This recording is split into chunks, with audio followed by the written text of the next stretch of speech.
મિત્રો, ભાગ્ય એવા વિદ્યાર્થીઓ હશે જેનું યુપીએસસી કે જીપીએસસી ક્રેક કરવાનું સપનું ન બન્યું હોય. મારે પણ આઈએએસ બનવું છે, મારે પણ આઈપીએસ બનવું છે. આવા સપનાઓથી મોસ્ટ ઓફ વિદ્યાર્થીઓ પોતાના સ્કૂલમાં અને કોલેજમાં આ સપનાના સથવારે પાસ થયા હોય છે. ઘણા બધા વિદ્યાર્થીઓ નથી બની શકતા, એ વાત અલગ છે.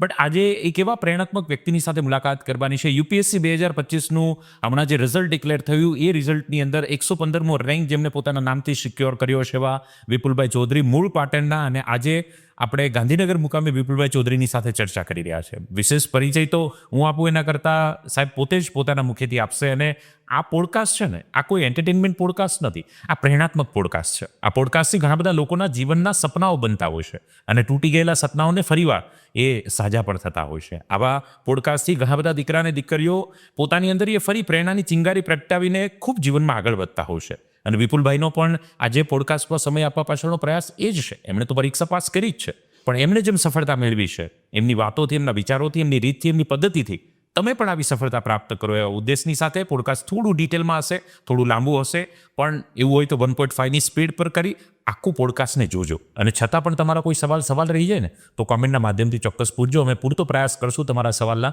જવાબ આપવા માટેનો. આવો વિશેષ સમય ન લેતા, આપની એ જ ગંભીરતાની સાથે, આપની એ જ શિસ્તતાની સાથે, આપની એ જ એક જાણવાની નવી જિજ્ઞાસાની સાથે મુલાકાત કરીએ વિપુલભાઈ ચૌધરીની સાથે. સાહેબ, આપનું હાર્દિક સ્વાગત છે અમારા પ્લેટફોર્મ પર. ઘણા બધા દર્શક મિત્રો આતુર છે કે યુપીએસસીની અંદર 115મો રેન્ક પ્રાપ્ત કરવો. આપનો એક ટૂંકમાં પરિચયની સાથે આપણે શરૂઆત કરીએ અને પછી આપણે ડિટેલમાં વાતો કરીએ. તો વિપુલભાઈ, શું કહેશો? પહેલાં તો ખૂબ ખૂબ આભાર આપનો. Thanks for a good introduction. હું મારું શોર્ટમાં ઇન્ટ્રોડક્શન આપું છું કે મારું નામ વિપુલ કરમણભાઈ ચૌધરી છે. હું પાટણ જિલ્લાના સાતલપુર તાલુકાના હમીરપુરા ગામથી આવું છું. અને આ ઇન્ટ્રોડક્શનમાં જે મારા વિસ્તારનું નામ લીધું, મને હંમેશા ગૌરવ થાય છે. અને મારા ઘણા બધા મિત્રોએ અમે એક ઇન્ટ્રોડક્શન જ્યારે તારીફ કરે ને, ત્યારે કે ખૂબ ખૂબ આભાર ભાઈ તારો, તું આ વિસ્તારમાં જન્મ્યો તે અને બહુ રોશન કર્યું છે. તો હું આ વિસ્તારને હંમેશા મેન્શન કરતો હોય છે. બીજી વસ્તુ, મારા શૈક્ષણિક બેકગ્રાઉન્ડની વાત કરું તો મારું પ્રાથમિક અને માધ્યમિક જે શિક્ષણ છે, મેં મારી ગામની સ્કૂલમાં જ ગુજરાતી માધ્યમ સાથે લીધું. પછી 11-12 હું આરાધના વિદ્યાવિહાર ગાંધીનગરમાં આવ્યો. એના પછી સેક્ટર 15માં ગવર્મેન્ટ આર્ટ્સ કોલેજ છે, તો ત્યાં મેં BA હિસ્ટ્રી અને પોલિટિકલ સાયન્સ વિષય સાથે મેં BA કમ્પ્લીટ કર્યું. અને પછી હમણાં 2023થી 25 વચ્ચે મેં MA કમ્પ્લીટ કર્યું છે ઓનલાઈન ઇગ્નુમાંથી. તો આ એક મારી જર્ની છે એજ્યુકેશનલ બેકગ્રાઉન્ડ. બરાબર છે. એટલે BA MA આપે કમ્પ્લીટ કર્યું? જી સર. આમ તમે ભણવાના કેવા વિદ્યાર્થી? એવરેજ કે ટોપર રહ્યા ક્લાસમાં 10મા-12માના રિઝલ્ટની વાત કરીએ તો? સર, 10મા-12માં હું ટોપર રહ્યો છું. એના પહેલાં હું નથી રહેલો. ઓકે.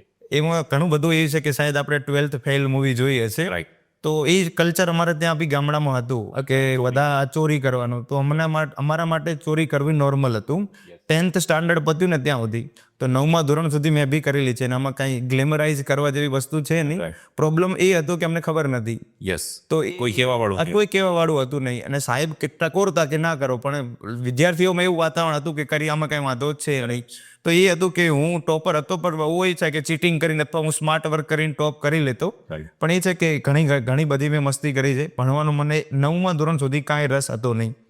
9મા ધોરણ પછી મને એવું ટર્નિંગ પોઈન્ટ લાગ્યો કે મારા પિતાજીને એવું થયું કે છોકરો એટલું ભણતો છે નહીં. મને મારા પિતાની આંખોમાં હું ક્યારે નીચું નંબર નહોતો માંગતો. તો એ 9th standard was the turning point, કે ત્યારથી મારી ભણવાની સફર ત્યારથી શરૂ થઈ.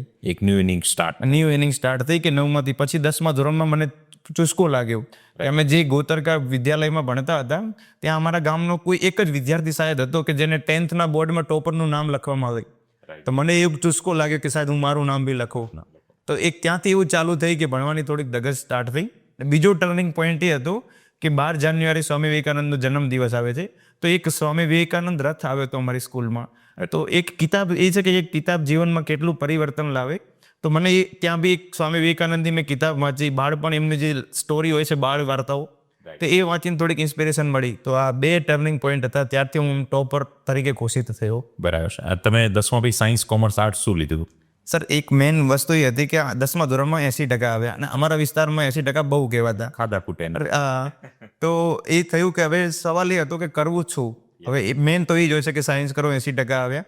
હવે એ હતું કે સાયન્સ કરીએ તો ડૉક્ટરી કરવું પડે. અને ત્યારે કોઈક એવું ખબર નહીં, કોઈ ઇન્ફોર્મેશન આપી ગયું કે ડૉક્ટર કરો તો ઘણા બધા પૈસા ભરવા જોઈએ.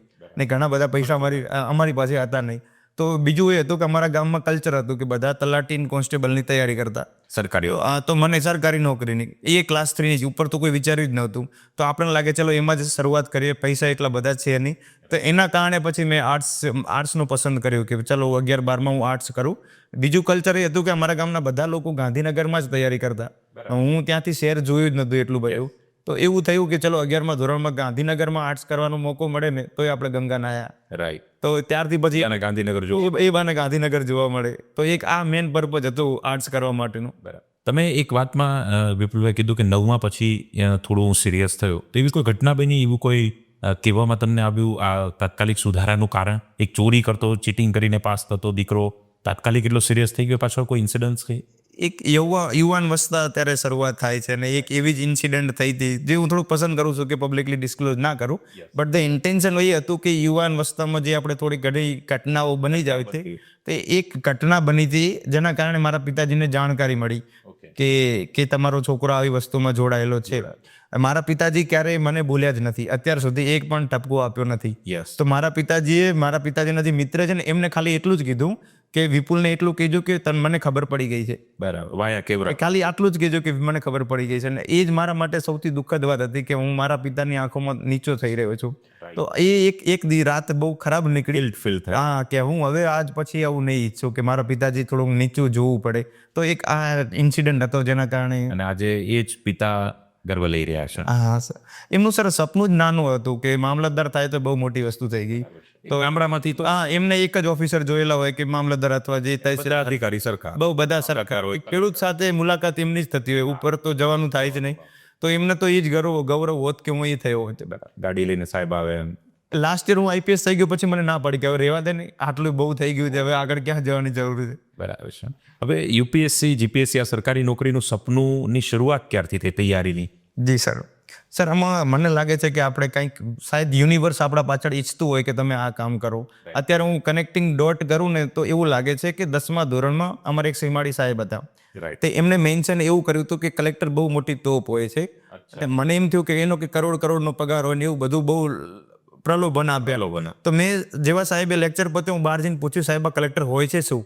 સાહેબ કે બહુ મોટી વસ્તુ હોય છે, મોટો અધિકારી હોય છે. આટલામાં વાર્તા પતી ગઈ. મને બી ખબર નહીં કે મારું આ સપનું બનશે. પછી 11-12માં જે ગાંધીનગર આવ્યો, ત્યાં બધા સરકારી નોકરીની તૈયારી કરતા. ત્યારે એમ થયું કે ચલો આપણે બી તૈયારી કરીએ. હવે મારા મનમાં એવું હોય છે કે જે કરીએ મોટું કરીએ. બરાબર છે. તો પછી જીપીએસસીનું વિચાર્યું કે જીપીએસસીમાં સૌથી મોટી ક્લાસ 1-2ની જોબની તૈયારી કરીએ. પછી ખબર પડી, થોડી માહિતી થઈ કે આનાથી બી મોટું કંઈક હોય છે. તો પછી એમ થયું કે ભાઈ હવે આઈએસ માટે તૈયારી કરી લઈએ. જીવન એકવાર મળે છે તો મોટું રિસ્ક લઈએ. તો એ ત્યાંથી એવું આવ્યું કે હવે આઈએસ માટે તૈયારી કરીએ. રાઈટ. અને અત્યાર સુધીની સફરમાં તમે કેટલી પરીક્ષાઓ આપી છે ને કેટલી સફળતાઓ પ્રાપ્ત કરી છે? સર, એક જ જગ્યાએ હું સફળ થયો છે, બાકી ક્યાંથી ઓછું નહીં. એકવાર આઈપીએસ મળ્યું, બીજી વાર આઈએસ મળ્યું. બાકી ઘણી બધી સર મેં પરીક્ષાઓ આપી છે. Under pressure of parents and social pressure or peer pressure. મારું લક્ષ્ય કભી બીજું રહ્યું જ નથી કે આઈએસ સિવાય બીજું કંઈ કરવું. બરાબર છે. તો તેમ છતાં બી એ છે કે મારા મિત્રો જીપીએસસી આપી રહ્યા છે, અથવા મારો પિતાજી કહી રહ્યા છે કે તું જીપીએસસી આપ. તેના કારણે મેં જીપીએસસીની 2 થી 3 પરીક્ષા આપી છે. અને એટલે એક છે કે આપી છે તો હું પાસ થઈ ગયો છું. બીજી મેં યુપીએસસી દ્વારા એક સીએપીએફની એક્ઝામ આવે છે, એ આપી હતી. કારણ કે સિલેબસ ને બધું સેમ હોય છે. હવે એમાં થયું એવું કે મેં એમનામાં આપીને હું પાસ થઈ ગયો. ભૂલથી મેં મારા પિતાને કહી દીધું કે હું પ્રિલિમ પાસ થઈ ગયો છું.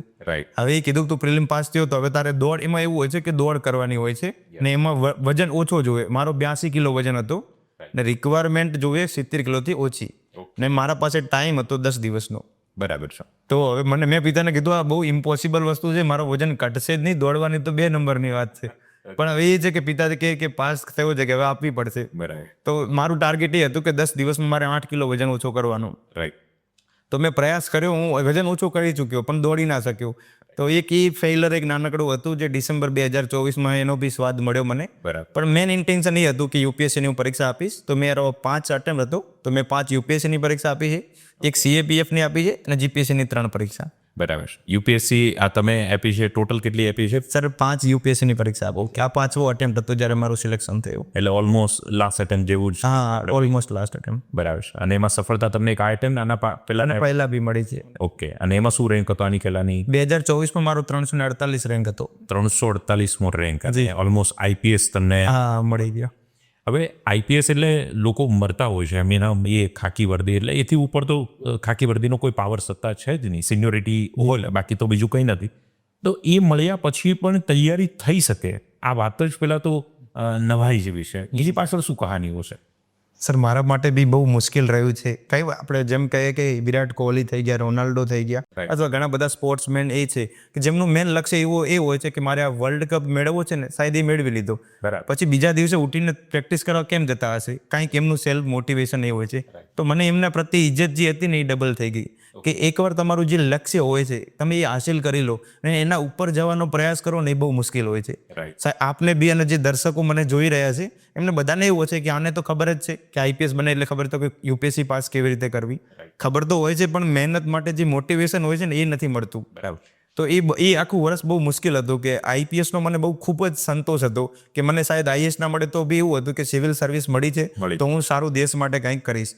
પણ એ છે કે મેન ઇન્ટેન્શન કે મેં શા માટે આઈએસ બનવા માટે મહેનત કરી, મારા જે મેન કારણ હતું એમાંનું મેન કારણ એ હતું કે હું જે વિસ્તારથી આવું છું ત્યાં ઘણી બધી સામાજિક અને આર્થિક સમસ્યાઓનો હજી પણ સામનો કરવો પડે છે. 75 વર્ષની આઝાદી બાદ શાયદ આપણે વિસ્તારનું નામ જ સાંભળ્યું હશે, આવ્યા કોઈ દિવસ નહીં હોય. રાઈટ. તો એવા ઘણા બધા લોકો છે કે જેમને સાંતલપુર ખબર જ નથી. એ વિસ્તારથી હું આવું છું. જેમ એક એક્ઝામ્પલ આપું તો ટીચર થઈ ગયા તો કોઈ જોબ થઈ ગઈ તો એ પનિશમેન્ટ પોસ્ટિંગ કહેવામાં આવે છે એની. તો એવા વિસ્તારથી આવું છું તો મને લાગ્યું કે ઘણી બધી સમસ્યાઓનું સમાધાન એક સરકાર કરી શકે છે. બરાબર. તો એક મોટિવેશન એ હતું. એના કારણે એમ થયું કે પોલીસમાં લો એન્ડ ઓર્ડર જ આપણે હોય, જ્યારે આઈએએસમાં મલ્ટિપલ ડિપાર્ટમેન્ટ મળશે તો હું સારું એક કામ વધુ સારું વધુ ઓપોર્ચ્યુનિટી મને મળશે. રાઈટ. અને ત્યારથી પછી તૈયારીની શરૂઆત થઈ અને ફાઇનલી 115 રેન્કની સાથે અત્યારે આઈએસ બન્યા છો. પહેલી વાર રિઝલ્ટ આવ્યું ત્યારે પરિવારનું એ શું રિએક્શન અને ફેમિલીનું શું રિએક્શન હતું? કેમ કે આઈપીએસ પહેલી વાર બનવું, નામ સાંભળવામાં આઈએસ કરતાં આઈપીએસ વધારે મીઠું લાગે સાંભળવા. મને બી અત્યારે ખુશી થાય છે કે જ્યારે મને આઈપીએસ અને આઈએસ કહે ને તો ઘણું ખુશ લાગે છે. સાહેબ 22 એપ્રિલ 2024 હતી, 2:04 જેવું કંઈક થયું હશે. વાહ, એટલું ડિટેલમાં યાદ છે. બહુ જીવનનો ટર્નિંગ પોઈન્ટ હતો. તો ખુશી તો ઓબ્વિયસલી Obvious છે. પણ થતું શું કે 1 વાગ્યાથી 2 વાગ્યાનો સમય શાયદ 100 વર્ષનો એવું લાગ્યું મને, કારણ કે એ ખબર હતી કે 2 વાગ્યા આસપાસ રિઝલ્ટ આવી જશે. એટલે લાગ્યું કે હવે 1 વાગ્યાથી 2 વગાડવા કેવી રીતે. બહુ સમય 1 મિનિટ બહુ વર્ષો બરોબર લાગતો હતો. હું ઘરમાં બેઠો હતો, મારાથી રિઝલ્ટ જોવાની હિંમત થતી જ નથી. તો જે મારો ભાઈ અત્યારે આવે છે એને મેં કહીને રાખ્યું હતું કે તું રિઝલ્ટ જોજે. Yes. હવે એને કીધું, મારા પિતાજીને બાજુમાં રાખ્યા કે બેસો, આપણે વિપુલનું રિઝલ્ટ આવે છે જોઈએ બધા. અને ઘરે બધા કહી રહ્યા છે કે આજે વિપુલનું રિઝલ્ટ આવે છે. થોડું પ્રેશર એનાથી વધતું જતું હતું કે પાસ નહીં થયા અને આપણે ઘરે છીએ તો શું થશે. આઈપીએલની ફાઇનલ એ વાળું. તો એ થયું કે 1 વાગ્યાને બધા બેઠા હતા, વાટ જોઈને જ બેઠા હતા. મારા પિતાજી અડધો કલાક વાટ જોઈ, 1:30 વાગ્યો હશે. એ થોડાક દૂર હતા તો કે હું ઘરે જઈને હવે સુઈ જાઉં, લાગતું નથી આજે રિઝલ્ટ આવશે. હું ઘરમાં એકલો જ હતો. મેં ના પાડી હતી કે જ્યારે રિઝલ્ટ આવે ત્યાં જ આવજો, ત્યાં સુધી મને ડિસ્ટર્બ ના કરજો. હું ભગવાનનું નામ લેતો હતો. તે 2:04 આસપાસ રિઝલ્ટ આવ્યું, એને ખુલ્યું અને 1 મિનિટમાં એ ઘરે આવી ગયો અને બધાને કહી દીધું કે ભાઈ આઈપીએસ થઈ ગયો છે. જેવો શબ્દ સાંભળ્યો કે 348 રેન્ક અને આઈપીએસ, ખબર નહીં કે 5 સેકન્ડ શું થયું. દુનિયા શાયદ ખબર જ નહીં કે ટાઈમ અને સ્પેસમાં હું હતો જ નહીં 5 સેકન્ડ માટે. પછી બીજી વસ્તુ મેન એ હોય છે કે આપણે મિડલ ક્લાસમાંથી આવીએ છીએ. પિતા અને પુત્રનો સંબંધ એટલો બધો ગાઢ હોતો નથી કે જે બોલચાલ થતી હોય એટલી મારા પિતા સાથે મારી એટલી હતી નહીં. તો મારું એક સપના એ હતું કે જ્યારે હું પાસ થઈશ ને ત્યારે મારા પિતાને વગ કરીશ. જે ભેટે મળવાનું જે મારું સપનું હતું તો એ ટાઈમે હું પહેલી વાર મળ્યો એમને. ને જે ભેટે મળ્યા તો અમે 2 મિનિટ બંને ભેટે રહ્યા અને બંને રોતા રહ્યા. પછી હું મારી માતા સાથે હગ કર્યો અને પૂરા પરિવાર સાથે. તો એ એક પેલું હતું કે બધા રડી જ રહ્યા હતા, પણ ખુશીના આંસુ હતા. ને અત્યારે પણ એ પલને યાદ કરીએ તો અત્યારે સાંભળે તો પેલું ગુસ્બમ્પ જેવું લાગે. જી સાહેબ, બહુ મોટી વાત થઈ. અને ઘણીવાર હું વિદ્યાર્થીઓને પણ એ કહેતો હોઉં છું કે આ એક પલ માટે દિવસ રાત કદાચ ખપાવી જઈએ તો કુરબાન થઈ જાય. એ સાહેબ સફળતાનો સ્વાદ છે ને બહુ જ મીઠો હોય છે અને એ પડે ખબર પડી સાહેબ. રાઈટ. અને આ વખતે રિઝલ્ટમાં તો આમ બધાને ઓલમોસ્ટ કોન્ફિડન્સ જ હશે કે ના, હવે ઈચ્છતા નતા એ રહી. મારા પિતાજી બધાને એ જ કહે છે કે અમારું સ્વપ્ન હતું કે એ સિવિલ સર્વન્ટ બને, એ બની ચૂક્યું. હવે એનું સ્વપ્ન છે કે એ આઈએસ બને. રાઈટ. તો ઘરે એવો જ માહોલ બહુ એટલો બધો હતો નહીં, ખબર હતી કે આજે રિઝલ્ટ આવશે. પણ એ હતું કે અમારે જે મસ્ટર્ડ કર્યું હતું ખેતરમાં તો એ કાઢવું પડે એવું જ હતું. તો પિતાજી કે હું તો કે રાયડું કઢાવવા માટે જઉં છું. રાઈટ. બીજું માતાજી ઘરના કામમાં હતા ને એ દિવસે લગ્ન બી હતા. તો એટલો બધો કઈ માહોલ હતો નહીં. જેવું રિઝલ્ટ આવ્યું ત્યારે થયું કે આઈસ. પહેલો જ ભાવ એ થયો કે મુક્ત ભાવ, કે હવે જે સવારમાં ઉઠીને તૈયારી નહીં કરવી પડે. કરવી પડે. પછી બીજું એ હતું કે મને સ્વપ્નું તો હંમેશા એ જ રહેશે કે પિતા સાથે ભેળું પડવું છે. પેટ જે લગાવી છે એ એકવાર મોકો મળ્યો તો શાયદ બીજી વાર મને મોકો મળ્યો છે.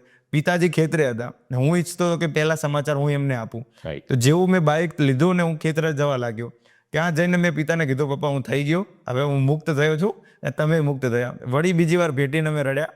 એ બહુ સુખદ અનુભવ હતો. અને એ જે એક સંતોષ છે કદાચ વર્ણી નહીં શકાય અને સાંભળીને આપણે મહેસૂસ પણ ન કરી શકીએ, તો જે અનુભવ કરે એ જ જાણી શકતા હોય છે. અને આપલ માટે જ આપણે જીવનમાં મહેનત કરતા હોઈએ છીએ. વિપુલભાઈ, ઘણા બધા સ્ટુડન્ટ્સ આ કહાની સાંભળીને એ પણ ઈચ્છી રહ્યા છે કે યાર અમારી પણ વિપુલભાઈ જેવી સક્સેસ કહાની બને, સક્સેસ સ્ટોરી બને. જીત્યા પછી તો કેવું બહુ સહેલું હોય છે એવું બધા કહેતા હોય છે, બટ અનેક હારનો સામનો કરી, સંઘર્ષનો સામનો કરીને જીતતા હોઈએ છે. આપની જેવી સફળતા પ્રાપ્ત કરવા માટે વિદ્યાર્થીઓ શું કરવું જોઈએ? ટૂંકમાં આપણે કેવું હોય તો શું કહી શકીએ? સર, ઘણી બધી વસ્તુઓ છે, કારણ કે મેં જે વસ્તુ માટે 5 વર્ષ લગાવ્યા છે એને 5 મિનિટથી 50 મિનિટમાં તોરવવી બહુ મુશ્કેલ છે. યસ. પણ કોઈક વસ્તુ એવી છે કે જે જીવનના કોઈ પણ પડાવ પર હોય એ કરવી જરૂરિયાત જ છે. પહેલી વસ્તુ એ છે કે લક્ષ્ય છે ને ક્લિયર હોવો જોઈએ. બીજું છે કે પોતાનો હોવો જોઈએ. ઓકે. કારણ કે ઘણી વખત એવું થાય છે કે મારા વિસ્તારમાં મને જોઈને ઘણા બધા માતા પિતા પ્રેરણા પ્રાપ્ત કરી કે ભાઈ મારો દીકરો, કે મારો દીકરો બી બને. પણ એ છે કે આ મેરાથોન છે, 1 વર્ષ કે 2 વર્ષમાં શાયદ જર્ની પૂરી નથી થતી. તો લક્ષ્ય પોતાનું હશે તો જ પોતે મોટિવેટેડ રહીશો. તો પહેલી વસ્તુ એ ધ્યાનમાં રાખજો કે લક્ષ્ય તમારું પોતાનું જ છે. બીજી વસ્તુ એ છે કે લક્ષ્ય સિક્રેટ હોવું જોઈએ. કે જ્યાં સુધી તમે મહેનત કોઈ પણ વસ્તુની કરતા હોય ને તો કોઈને ઢંઢેરો ના પીટવો બરાબર. કે ભાઈ મારે આઈએસ બનવું છે, આઈપીએસ બનવું છે અથવા એસડીએમ બનવું છે. કારણ કે એકવાર ખબર પડી ગઈ ને તમારા પાડોશીને કે અથવા તમારા સમાજને, તો જ્યારે રિઝલ્ટ આવે એટલે પૂછશે કે ભાઈ તારો છોકરો થયો કે ના થયો. તો માતા પિતાને જ્યારે તમે ફેલ થશો ને તો એમને હ્યુમિલિએટ થશે, રાઈટ. ખુદ તમારા ઉપર મેન્ટલ પ્રેશર વધી જશે. તો એક વસ્તુનું એ ધ્યાન રાખવું કે લક્ષ્ય ઊંચું રાખવું, લક્ષ્ય પોતાનું હોવું જોઈએ અને લક્ષ્ય સિક્રેટ રાખવું. બીજી વસ્તુ જે સૌથી મહત્વની વસ્તુ છે, જે સફળ અને નિષ્ફળ બંને લોકો કરતા હોય છે, સખત મહેનત. યસ. આવા સખત મહેનત કઈ ડાયરેક્શનમાં કરવી ને એ વસ્તુનું ધ્યાન હોવું જોઈએ. બરાબર. ઘણા બધા મારા વિદ્યાર્થી મિત્રો જે મને જોઈ રહ્યા છે એમને ખબર હોય હશે જ નહીં, કારણ કે હજી સુધી ગાઈડ થયા જ નહીં હોય કે યુપીએસસીની તૈયારી કરવી તો કેવી રીતે કરવી. યસ. તો હું એક સ્ટ્રેટેજી આપું છું કે જે બી માર્કેટમાં અથવા સોશિયલ મીડિયામાં 10 થી 15 જે ટોપર્સ હોય ને એમના વિડીયો જોઈ લો. ઇન્ટરેસ્ટ. એમને નોટ ડાઉન કરવાનું કે આ પોઈન્ટ એમને કર્યા હતા. હવે 15 માંથી કયા એવા વ્યક્તિ, કઈ એવી કોમન વસ્તુ છે જે બધાએ કરી, બસ એ કરવાનો શરૂઆત કરો. ઓકે. જેમ કે એનસીઆરટી છે તો જે બધાએ વાંચી હશે એ હશે, દરરોજનું ટાઈમ ટેબલ હશે તો કે આ હશે, પોતાની સ્ટ્રેટેજી હશે, આન્સર રાઇટિંગ છે, આ વસ્તુ બધાએ કરી હશે તો હું જ કરીશ. તો એક આ વસ્તુનું ધ્યાનમાં રાખવું. ત્રીજું છે કે પોતાની સ્ટ્રેન્થ અને વીકનેસ છે ને એને આઈડેન્ટિફાય કરવું. રાઈટ. જેમ કે મને એવું લાગતું કે મારું પીએસઆઈઆર સબ્જેક્ટ એટલો સ્ટ્રોંગ છે નહીં, બરાબર. પણ મારો જીએસ બહુ જ સ્ટ્રોંગ છે. તો મને એવું છે કે જે મારો વીક છે એને હું બહુ વીક ના થવા દઉં, પણ મારો સ્ટ્રોંગ છે એને હું સ્ટ્રોંગેસ્ટ બનાવું. ઓકે. તો પોતાની સ્ટ્રેન્થ અને પોતાની વીકનેસ ક્યાંક ને ક્યાંક હોય છે. જેમ કે મારું સીસેટ છે ને મેથ્સ હવે મારું વીક છે, તો હું એના ઉપર થોડું વધુ ધ્યાન આપીશ.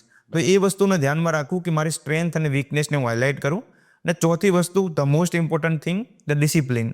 સાહેબ 2024નું વર્ષ છે કે જે જાન્યુઆરીથી લઈને ડિસેમ્બર સુધી મેં ઘણી બધી પરીક્ષાઓ આપી છે. શાયદ એ મને થોડાક જ દિવસો છે કે હું ઘરે ગયો છું. Right. હર દિવસ સખત મહેનત કરી છે. તો એ છે કે સખત મહેનત, there is no substitute to the hard work. Yes. પણ એ છે કે ડિસિપ્લિન મેનરમાં હોવું જોઈએ કે આજે મેં 14 કલાક વાંચ્યા તો કાલે મજા કરવા ના જવાય, કાલે 2 કલાક વાંચો પણ વાંચો જરૂર. બરાબર. તો એ છે કે એક ડિસિપ્લિન જે પ્રિન્સિપલ છે મારા ખ્યાલથી સિવિલ સર્વન્ટ માટે અને એક સારા વિદ્યાર્થી બંનેનો સિમિલર ગુણધર્મ છે. એટલે દિવસ ખાલી નહીં જવો. ખાલી ના જાઓ, કાંઈ પણ વાંચો, થોડુંક વાંચીને પછી મજા કરો, પણ 1 કલાક વાંચી લો. તમે કીધું કે 5 વાર યુપીએસસી આપી છે, તો 21 થી તમે શરૂઆત કરી, 21, 22, 23, 24, 25 કન્ટિન્યુઅસ. તો શરૂઆતમાં 3 વાર તમે નિષ્ફળ થયા, ફેલ થયા. જી સાહેબ. એમાં પ્રિલિમ સુધી, મેઇન સુધી ક્યાં ક્યાં પહોંચ્યા શરૂઆત? જી સાહેબ. પહેલી એટેમ્પમાં. સાહેબ પહેલાં તો એવું થયું કે જ્યારે નિષ્ફળ થાય એટલે કાંઈક જીવનનો અનુભવ સારો થાય છે. રાઈટ. તો પહેલી વાર હું નિષ્ફળ થયો 2021માં. મને બહુ કાંઈ ખબર હતી જ નહીં, ખાલી એવું હતું કે યુપીએસસી કરવી હતી. બરાબર. તો મેં 2021નો અટેમ્પ્ટ આપી દીધો. હવે આમાં પ્રોબ્લેમ એ હતી કે જીપીએસસીની પ્રિલિમ મેં પાસ કરી લીધી અને મેં ભૂલથી વળી માતા પિતાને કહી દીધું કે મેં પ્રિલિમ પાસ કરી છે. હવે એમનું પ્રેશર આવવા લાગ્યું કે તું મેઇન્સ આપી દે. તો ઓગસ્ટ 2021માં જીપીએસસી મેઇન્સ હતી, એ ઓક્ટોબર 2021માં યુપીએસસી પ્રિલિમ હતી. પ્રિલિમ હતી. તો ત્યારે સાહેબ જીવનનો સૌથી મોટો એક લેસન સમજાયો કે તમે 2 લાડવા ખાવાના ઈચ્છતા હોય ને તો એકે નહીં મળે. યસ. મને સ્માર્ટ વાસો. યસ. તો મેં ત્યારે પ્રયાસ કર્યો કે હું જીપીએસસી મેઇન્સ બી આપું અને પ્રિલિમ બી આપું. બંનેની સ્ટ્રેટેજી અલગ છે, ફોર્મેટ જ. રીડિંગ ફોર્મેટ અલગ છે. તો મેં પ્રયાસ કર્યો ને બંનેમાં હું ફેલ થયો. બરાબર. પછી એવું થયું કે ના, હવે મારે કંઈક કરવું પડશે. પછી હું ત્યાંથી દિલ્હી ગયો કે ત્યારે એવી ધારણા હતી કે દિલ્હી જાઉં તો જ યુપીએસસી પાસ થાય. હા, 5 હાલાકી હવે એવું છે જ નહીં. સોશિયલ મીડિયા તો હજી આવી ગયું છે ઓનલાઈનના જમાનામાં. 2021ની ડિસેમ્બરમાં હું ત્યાં આગળ ગયો. મેં બહુ ભયંકર તૈયારી કરી. એ ટાઈમે હું પ્રિલિમ પાસ થઈ ગયો, મેઇન્સ પાસ થઈ ગયો, પણ ઇન્ટરવ્યુમાં થોડાક પ્રોબ્લેમ હતા કે મેં ઇંગ્લિશ ભાષાને પસંદ કરી ને બોલવાનો એટલો કોન્ફિડન્સ નહોતો. અને એમાં પ્રોબ્લેમ એ હતો કે મને ગાઈડ ખોટી રીતે કરવામાં આવ્યો કે ત્યારે તું બોલતા શીખી જઈશ. મને એવું લાગ્યું ચલો શીખી જશું. તો એના કારણે પછી ઇન્ટરવ્યુમાં સારા માર્ક્સના કારણે હું ત્યારે ફેલ થયો. ઓકે. હવે સાહેબ main problem the worst nightmare of the UPSC aspirant is કે જ્યારે તમે ઇન્ટરવ્યુ આપ્યા પછી પ્રિલિમ આપો પ્રિલિમ ના થાય ને એ છે કે હું આટલા લેવલથી પછી નીચે પાછો આવી ગયો. તો મેં એ ટાઈમે મને સીસેટ ના આવડ્યું. 2023નું પેપર 5 દિવસ પછી હતું જ્યારે 22નું રિઝલ્ટ આવ્યું અને 5 દિવસ પછી 2023નું હતું પ્રિલિમ હતું તો પ્રિલિમ ના થઈ. પેલામાં ઇન્ટરવ્યુ હા, ઇન્ટરવ્યુ પછી મારા ખ્યાલથી સૌથી વર્સ્ટ નાઇટમેર એ જ છે. બહુ ખરાબ દિવસો સાહેબ નીકળ્યા ત્યારે. 1 મહિનો તો માંડ વાપસ આવતા થયા. જે ઇન્ટરવ્યુમાં ફેલ થાય દુઃખ ના થયું, પણ જે પ્રિલિમમાં પાસ ના થયા ને તો કે કેવી રીતે મોઢું આપણે બતાવશું કે સ્ટેટસ જ ન એ જ સાહેબ. પછી એવું થયું કે મેં ટ્રાય કર્યું કે પોતાની જાતને સેલ્ફ મોટિવેટ કરવા માટે. તો મેં થોડા પ્રાઇવેટ કોચિંગમાં ચેક કરવાનો પ્રયાસ કર્યો કે 1-2 મહિના હું કોપી ચેક કરું, થોડાક પૈસા મળે તો આગળનું વર્ષ હું સારી રીતે સાચવી શકું. પછી મેં નક્કી કર્યું કે મોસ્ટલી સફળતાના સ્વાદ કરતા છે ને નિષ્ફળતાનો ડર મને ભયંકર લાગે છે. યસ. તો હું ઈચ્છતો હતો કે હું હવે ફેલ નહીં થઉં, એટ એની કોસ્ટ નહીં થઉં. જી જાન લગાવી. જી જાન. તો 2024 મારા ખ્યાલથી અત્યાર સુધીમાં સખત જો મહેનત કરી હોય ને મેં તો 2024 હોય. આઈપીએસ વખતે. જી આઈપીએસ વખતે. આ વખતે તો સાહેબ મહેનત થઈ જ નથી, એનું જ ફળ અત્યારે મળ્યું છે. તો એ ટાઈમે મેં ખૂબ મહેનત કરી. જાન્યુઆરીથી લઈને ડિસેમ્બર સુધી ઘણા બધા પેપર હતા. એ ટાઈમે મેં પ્રિલિમ્સ, મેઇન્સ અને એ ટાઈમે ફૂલ કોન્ફિડન્સ હતો કે મેઇન્સ તો પાસ થઈ જ જશે. ઇન્ટરવ્યુમાં લાગ્યું તો કે થોડુંક કોન્ફિડન્સ છે સારી રીતે. એ ટાઈમે મેં હિન્દીમાં ઇન્ટરવ્યૂ આપ્યું, કારણ કે ભૂલ સમજાઈ હતી કે ઇંગ્લિશમાં નહીં આપવું. અને કોઈ ગાઈડન્સ એટલું ના હોતું એટલે પોતાની ભૂલોથી જ હું શીખતો કે કેવી રીતે સુધાર કરવો. પછી આપણે વાત કરી કે 2024નું રિઝલ્ટ આવ્યું અને પછી 25 આવ્યું. સફળતા આખો અપ એન્ડ ડાઉન. જી નહીં સર, નિષ્ફળતા દેન સફળતા. રાઈટ. એટલે ખૂબ કપરા દિવસો, પણ 5-6 વર્ષની આ મહેનત, એમાં ધીરજ રાખવી, અત્યારે વાત કરવી તો બહુ સરળ એટલા માટે થાય કે આપણી પાસે અચીવમેન્ટ છે. જી સાહેબ. ઘણા વિદ્યાર્થીઓ, મોટાભાગે તૈયારી કરતો વિદ્યાર્થીનો માસ મિડલ ક્લાસ પરિવારનો હોય છે. બહુ અપર ક્લાસના ઓછા દીકરા દીકરીઓ આ તૈયારી કરતા હોય છે. મધ્યમવર્ગીય પરિવારમાં થાય છે એવું, કોલેજ પછી છોકરા 4-5 વર્ષ તૈયારી કરે. એક બાજુ ફેમિલી પ્રેશર, સોશિયલ પ્રેશર, લગ્નનું, સગાઈનું પ્રેશર, કમાતો નથી. આપણી જોડે ક્લાસમાં ભણતા હોય આપણા બેચમેટો સારું કમાવા લાગ્યા હોય, કોઈ વિદેશ ગયા હોય. આ બધું કઈ રીતે બેલેન્સ કરીને ચાલવું, એ ઘણા વિદ્યાર્થીનો પ્રશ્ન છે. ના, હું પ્રયાસ કરું કે જે આપનો સવાલ છે એ સવાલથી હું વીતી ચૂક્યો છું. ઘણા બધાને મને મેઇન પ્રોબ્લેમ શું થાય સાહેબ ખબર છે કે આપણને ડર લાગતો હોય છે કે હું થઈશ કે નહીં થવું. સેલ્ફ ડાઉટ છે ને મારા ખ્યાલથી સૌથી મોટું પ્રોબ્લેમેટિક છે. અમે એવું એટલે જ કહેવામાં આવે છે કે તમે પોઝિટિવ અફર્મેટિવ કરો કે હું આઈએસ છું. સવારમાં ઉઠીને 5 મિનિટ કલ્પના કરવાની કે હું આઈએસ છું, મને આવી રીતે પોઝિશન મળી, મેં આટલી મહેનત કરી. તમે આ રોજ કરતા? જી, જ્યારે મેં લાસ્ટ યર સુધી કર્યું, પછી મેં નહીં કર્યું. બરાબર. પણ એ છે કે સેલ્ફ ડાઉટ દૂર કરવું હોય ને તો સેલ્ફ કોન્ફિડન્સ હોવો જોઈએ. ઓકે. મને હંમેશા ડર રહેતો કે મારે ઇંગ્લિશ ભાષામાં હું ભણ્યો છું નહીં. ગુજરાતી મીડિયમ. હું ગુજરાતી મીડિયમમાં ભણ્યો છું, મને સરખું ગાઈડન્સ નથી, હું પછાત વિસ્તારથી આવું છું, મારું શિક્ષણ સારું નથી. પણ મને નથી લાગ્યું જો અત્યારે હું પાસ થયો કે કોઈ મેટર કરતું જ નથી. મને ત્યારે બી કોન્ફિડન્સ હોય કે હું થઈ જઈશ. હાલાકી મને કોન્ફિડન્સ હતો જ. એ કોન્ફિડન્સ જ 5 વર્ષ માટે મને સતત મહેનત કરવા માટે પ્રેરણા આપી. તો એક વસ્તુ એ છે કે સેલ્ફ કોન્ફિડન્સ હોવો જોઈએ. હવે સવાલ એ થાય કે સેલ્ફ કોન્ફિડન્સ આવે કેવી રીતે? બધા આટલું કઈ જતા રહે છે, આવે કેવી રીતે એ કોઈ કહેતું નથી. ક્યાંથી મળે, કયા મેડિકલ દવા મળે? જી એમાં આપણે કીધું કે મધ્યમ વર્ગના હોય છે ને ઘણા બધા પ્રેશર હોય છે. તો કોન્ફિડન્સ આવવાનું કારણ છે કે પોતાના મહેનત ઉપર ભરોસો, કે હું જે મહેનત કરું છું એ જેટલી રિક્વાયર છે. ક્યારેક એવું થતું હોય કે મારે 90% મહેનત થતી હોય 100% રિક્વાયરમેન્ટ હોય. મને એવું છે કે હું મારા જાન જોલત જે બી થતું હોય એ હું આપી રહ્યો છું, 100% મારા આપી રહ્યો છું. તો એક કોન્ફિડન્સ આવી જાય કે જેટલી હું ઈચ્છતો હોય એટલી મહેનત આપી રહ્યો છું તો મને કોન્ફિડન્સ આવે. બીજી વસ્તુ છે કે રાઈટ ડાયરેક્શનમાં મારી મહેનત થઈ રહી છે કે નથી થઈ રહી, તો એનાથી એક કોન્ફિડન્સ આવી શકે કે ભાઈ આના કારણે થતું હોય. ત્રીજી વસ્તુ એ છે કે જીવન તમે શા માટે આ વસ્તુમાં આવ્યા છો. તમે જીપીએસ અત્યારે ખુદ તમે જોઈ રહ્યા છો, 5 મિનિટ સ્ટોપ કરીને વિચારો કે હું શા માટે, હું જે કરવા માંગી રહ્યો છું શા માટે કરું છું. કાંઈક વસ્તુ પામવા માટે. તો એ જ તમારું મોટિવેશન છે કે શા માટે હું આ વસ્તુમાં જોડાયો છું. ને એ મોટિવેશન તમને ધીરજ જાળવવા માટે મજબૂર કરશે. તો મારું એક આ માનવું હતું કે જ્યારે બી મને એવું લાગે કે હવે નથી થતું, તો મને એવું થતું કે મારી પાસે ખોવા માટે સેજ શું થોડીક જવાની છે. ના કે હું કાંઈક ધંધો કરીશ અથવા ખેતી કરીશ તો એ બી ખોઈશ, તો એવું છે કે ખોવા માટે મારી પાસે બહુ એટલું હતું નહીં, પણ પામવા માટે ઘણું બધું હતું. તો એક રિસ્ક એવું છે કે લઈ લઈએ. બીજું સાહેબ એક ડર એવું લાગે, કારણ કે અમારા ગામમાં એક વિદ્યાર્થી છે કે જેને યુપીએસસીની તૈયારી કરી હતી, 2 વર્ષ કરીને પછી છોડી દીધી. તો એક રોંગ એક્ઝામ્પલ સેટ થઈ ગયું. મને એક ડર હતું કે મારે એવું રોંગ એક્ઝામ્પલ સેટ નથી કરવું. મારા થકી કોઈ પ્રેરણા મળે તો મારા વિસ્તારનું કલ્યાણ એનાથી બી થશે, જેટલું બી થાય નાનકડું. તો એક રાઈટ એક્ઝામ્પલ સેટ કરવા માંગતો હતો. That's why I kept continue the preparation for the 5 years, sir. Right. એટલે આનો એ તમારે જ લાગી પડવું પડે, જેમ વિપુલભાઈ વાત કરી છે. મને ઘણીવાર વિપુલભાઈ એવું થતું હોય છે કે વિદ્યાર્થી ક્વિટ કરવાના વિચારો આ સતત આવતા રહે, અને તમે કીધું એમ જ્યારે નિષ્ફળતા મળે ને ત્યારે એ ક્વિટ કરવાના વિચારો આપણા ઉપર હાવી થઈ જતા હોય છે, અને એમાં મોટા ભાગનો વર્ગ ક્વિટ કરી દેતો હશે.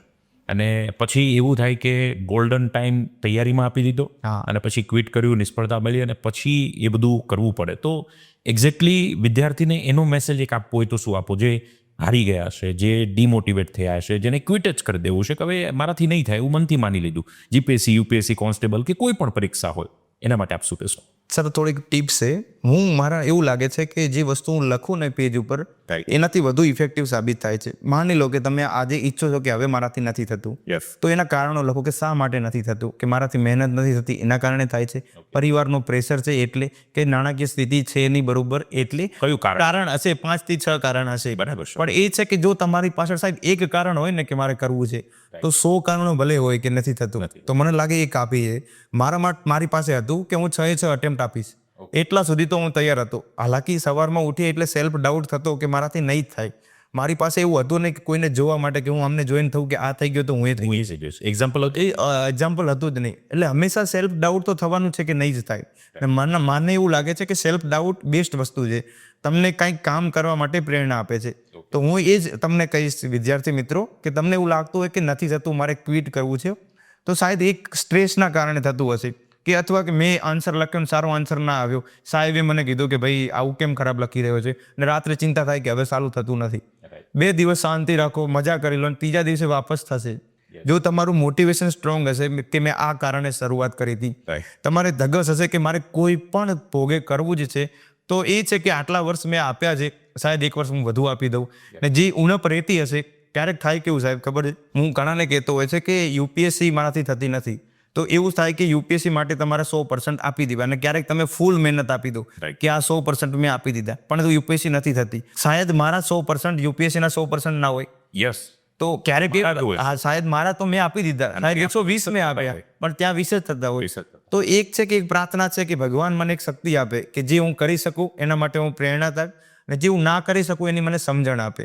ક્યારેક રસ્તામાં બીજી જગ્યાએ વળી જવું એ નિષ્ફળતા નથી, પણ એ પોતાની સાચી વીકનેસ અને સ્ટ્રેન્થને ઓળખવું છે, કે ભાઈ મેં મારી વીકનેસ ઓળખી, મેં મારી સ્ટ્રેન્થ ઓળખી, અને જે મારા માટે યોગ્ય હોય. એટલે એક આ ઉદાહરણ યાદ રાખજો કે હું 100% આપ્યા બાદ બી ના થવું, તો અરે ઈચ્છા શાયદ ભગવાન નથી ઈચ્છતો કે હું થવું. તો એ છે કે હું સારો જે છે કે બેસ્ટ બી ઓપ્શન કયું છે એ હું એને વળગું. રાઈટ. વિપુલભાઈ, જે વિદ્યાર્થીઓએ નક્કી કર્યું કે આપણે યુપીએસસીની તૈયારીની શરૂઆત કરવી છે, તો પ્રાથમિક એની ABCD કક્કો બારાક્ષડી એ ક્યાંથી શરૂઆત કરે? જી સાહેબ, ઘણા બધા લોકોનો સવાલ એ હોય છે કે યુપીએસસી પ્રિપેરેશન સ્ટાર્ટ કરવા માટે હું કોચિંગ જોઈન કરું કે ડાયરેક્ટલી સ્ટાર્ટ કરું. તો મારું એવું માનવું છે કે જો તમે કોચિંગ બી જોઈન કરવા ઈચ્છતા હોય ને તો બી વાંચવું પડશે. તો પ્રી કન્ડિશન એ જ છે કે જે યુપીએસસીનો સિલેબસ આપણે જોઈ લેવાનું, કે ભાઈ હિસ્ટ્રીમાં આટલું પૂછાય છે, ઇકોનોમીમાં આટલું પૂછાય છે, તો પહેલી વસ્તુ એ ધ્યાનમાં રાખવી કે યુપીએસસીનો હું સિલેબસ જોઉં. જોવાનો મતલબ છે રટવાનો, કે મને એક પોઈન્ટ પૂછું કે આના પછી આ સ્પેલિંગ કયો છે કે આ વર્ડ કયો છે, મને યાદ હોવો જોઈએ. બીજી ઓપ્શન છે કે જે એની ગુરુ ચાવી કહેવાય છે કે PYQ, past year question papers. આ 2 વસ્તુ મને ખબર પડી જાય એટલે આઈડિયા આવી જાય મોટા તौर પર કે યુપીએસસી શું વસ્તુ છે, એના કેવા પ્રકારના સવાલો હોય છે. કારણ કે ઘણા બધા મિથ હોય છે કે ભાઈ યુપીએસસી બહુ મોટી તોપ છે, આપણાથી પાસ ના થાય. પણ એવું લાગે કે ભાઈ આ સવાલ જોઈને તો લાગે કે હું હમણાં જ ભણ્યો છું, 12મા ધોરણમાં હું આને વાંચ્યું, આ મને આવડે છે. તો એક આ વસ્તુ કરવી કે મેં સિલેબસ જોયો, બીજું કે મેં PYQ જોઈ લીધા, તો કે હવે તૈયારીની શરૂઆત કેવી રીતે કરવી. તો મેન પહેલું શરૂઆત એ છે કે હું 6ઠા થી 12મા ધોરણની જે NCERTની કિતાબ હોય છે, ઘણા બધા કહેતા હોય કે અમને ઇંગ્લિશ કે હિન્દી વાંચતા નથી આવડતું, તો જે ગુજરાત સરકાર દ્વારા જે NCERT હતું એનો ટ્રાન્સલેટ કરીને ગુજરાતીમાં જે અત્યારે ચોપડીઓ ઉપલબ્ધ છે એ સેમ વસ્તુ છે. તો જે GCERTની જે કિતાબો છે એનાથી શરૂઆત કરવી. હવે શરૂઆત કરી તો વાંચવું કેવી રીતે, મેઇન પ્રોબ્લેમ એ હોય છે. એટલે સામે 2 જ વસ્તુ ધ્યાનમાં રાખવી, સિલેબસ અને PYQ. કોઈ પણ વસ્તુ મેં ટોપિક વાંચ્યો માની લો કે મેં 1857નો સંગ્રામ વાંચ્યો કે આ પ્રિએમ્બલ વાંચ્યું કે ફંડામેન્ટલ રાઇટ્સ, એક કોન્સેપ્ટ વાંચ્યા બાદ મને એવું લાગ્યું કે આમાં સવાલ પૂછાય તો યુપીએસસી પ્રિલિમથી કેવી રીતે પૂછે, ઓકે, મેન્સથી કેવી રીતે પૂછે અને ઇન્ટરવ્યુથી કેવી રીતે પૂછે. જો આ 3 દ્રષ્ટિકોણથી સવાલ નથી બનતો તો હું એ વસ્તુ વાંચીશ જ નહીં. ઓકે, સમજાય? એટલે એ છે કે મારા ધ્યાનમાં એ છે કે પીવાયક્યુ છે અને સિલેબસ છે તો મને ઓટોમેટિક આઈડિયા આવી જશે. પાસ્ટ યર જોયા છે એટલે મને ખબર છે ક્વેશ્ચન કેવા જી, એટલે પહેલા એનસીઆરટી તમે વાંચી લો 6 થી 12 ધોરણની, ડિપેન્ડ ઓન યોર બેકગ્રાઉન્ડ. કઈ લોકો એવા હોય છે કે સીબીએસઈ એનસીઆરટીમાં ભણ્યા જ હોય છે તો એમને ખાલી રિવાઇઝ કરવાનું છે. મારા જેવા એવો છે કે જેમને એનસીઆરટી જોઈ જ નથી. Yes. તો એના માટે કે એક વર્ષ જે કોલેજના ટાઈમે સૌથી પહેલા એ આપો કે એનસીઆરટી વાંચો. બરાબર. એનસીઆરટી વાંચ્યા બાદ વસ્તુ કરો કે હવે મારે કોચિંગ જોઈન કરવાની જરૂર છે અથવા પાર્ટિક્યુલર સબ્જેક્ટ માટે કરવાની જરૂર છે. જેમ કે સાહેબ મને સાયન્સ અને ટેક નથી આવડતું, Right. તો મેં એ વસ્તુની કોચિંગ કરી છે, બાકી યુપીએસસીના કોઈ વિષય માટે મેં નથી કરી. ઓકે, તો મને મારી સ્ટ્રેન્થ અને વીકનેસ ખબર છે, તો એ આધારે તમે નક્કી કરી શકો કે મારે કોચિંગ કરવું છે કે હું સેલ્ફ સ્ટડી કરીશ. આ ઉપરાંત એક વસ્તુ એ હોય છે કે ઓપ્શનલ તરીકે એક સબ્જેક્ટ 500 માર્ક્સનો હોય છે. રાઈટ, તો એમાં તમને એવું લાગે કે ભાઈ મારે પોલિટિકલ સાયન્સ રાખવું, સોશિયોલોજી રાખવું, કે ઘણા બધા ટોપર્સને જોવે કે ભાઈ વિપુલભાઈને પીએસઆઈઆર હતો ને પાસ થઈ ગયા તો હું રાખી દઉં. Fact. મારો અનફોર્ચ્યુનેટ આ હતું કે મેં પીએસઆઈઆર રાખ્યો, મને માર્ક્સ મળ્યા જ નથી. પણ એ છે કે 2015માં ટીના ડાબી મેમ રેન્ક 1નો પીએસઆઈઆર હતો, તો એક પીએસઆઈઆર વેવ આવી ગઈ કે બધા પીએસઆઈઆર રાખવા લાગ્યા. બરાબર. તો એના કારણે એક આ થઈ શકે. ને હું 5 વર્ષથી એક વસ્તુ જ વાંચી રહ્યો છું, તો ખૂબ ઇન્ટરેસ્ટ હોવો જોઈએ, જરૂરી છે. મને વાંચવું બહુ ગમે પણ માર્ક્સ ના આવ્યા. પીએસઆર એટલે કીધું પોલિટિકલ સાયન્સ અને ઇન્ટરનેશનલ રિલેશન, રાજનીતિ શાસ્ત્ર આપણે ગુજરાતી ભાષામાં કહીએ. Yes. તો એક બીજી વસ્તુ કે જે પીએસ ઓપ્શનલ જે સબ્જેક્ટ હોય એને ખૂબ ધ્યાનથી વિચારજો કે મારે કયો રાખવો છે. શાયદ તમારી જર્ની 5 વર્ષની હોય તો એ સતત તમે વાંચી શકો ઇન્ટરેસ્ટ સાથે, તો એ વસ્તુનું ધ્યાન રાખો. This are the basic condition. સાથે સાથે ટોપર્સના વિડીયો જોઈ લેવા કે પ્રિલિમ આવે છે તો પ્રિલિમ્સની કેવી રીતે તૈયારી કરવી. 10 વિડીયો, હું તો એ જ કહું 10 વિડીયો જુઓ, બધાએ કોમન કર્યું એ કરો, કોચિંગની જરૂર છે જ નહીં. બરાબર. તો આવી રીતે છે કે મેન્સની તૈયારી કેવી રીતે કરવી. તો આ પ્રી કન્ડિશન છે કે એકવાર તમે આટલામાં આવી ગયા પછી આપોઆપ રસ્તો ખેડી લેશો. આપણે જીસીઆરટી કે જે તમે એનસીઆરટી જે બુક્સ છે વાંચવાનું જે કીધું એમાં કયા વિષયો ઉપર 6 થી 12 જે તમે કીધું તો જી. સેન કયા વિષયો જોવાના હોય છે?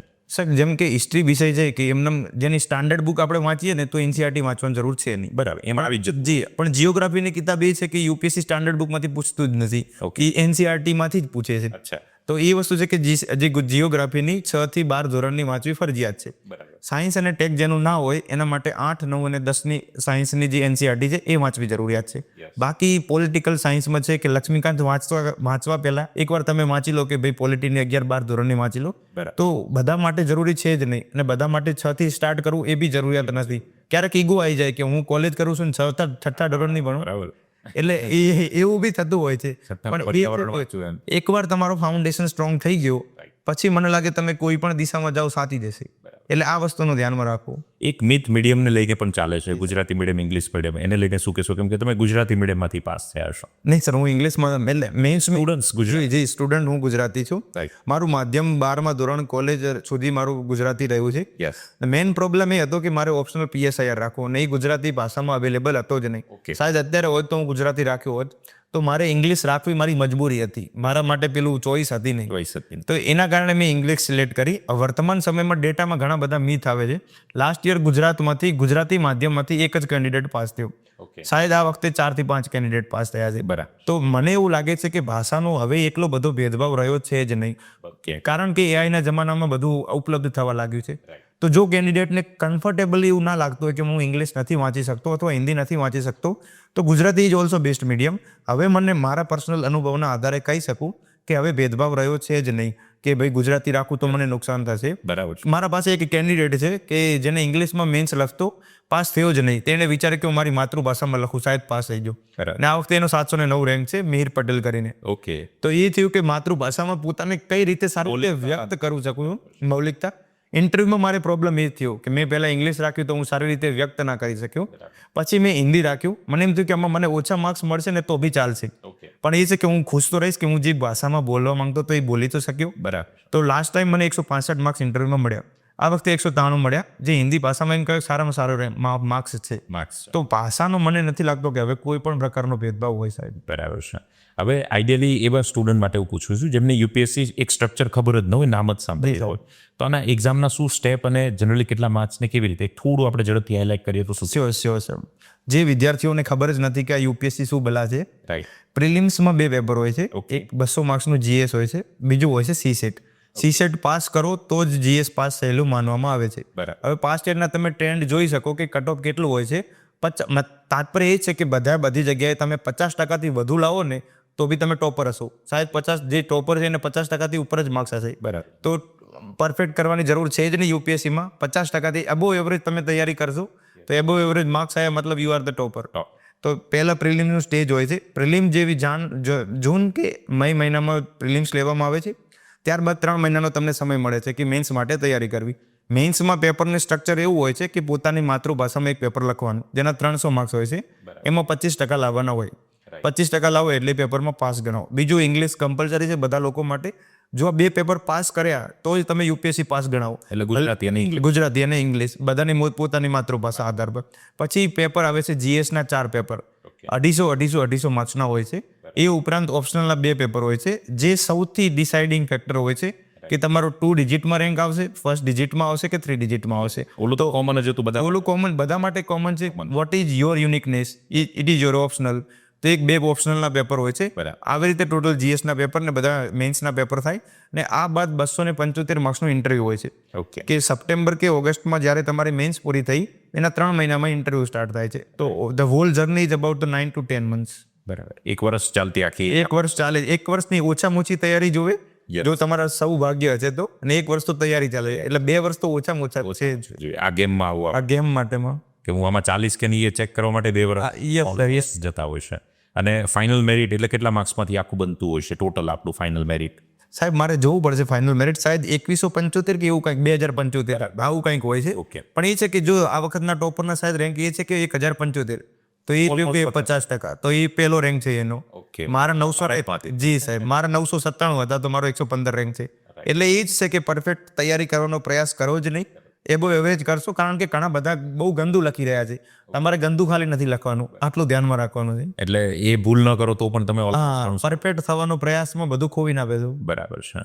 હવે ઘણા બુક સોર્સને લઈને પ્રશ્નો કરતા હોય છે. જે મુખ્ય તમે જીએસ જે વાત કરી છે, ઓપ્શનલ તો જે કંઈ પણ સબ્જેક્ટો છે, શરૂઆતની જે પ્રિલિમ્સ છે, તો આઈડિયલી કઈ બુક સોર્સ વિદ્યાર્થીઓ માટે બેસ્ટ રહેતી હોય છે આપણે ગુજરાતના કલ્ચરને ધ્યાનમાં રાખીને?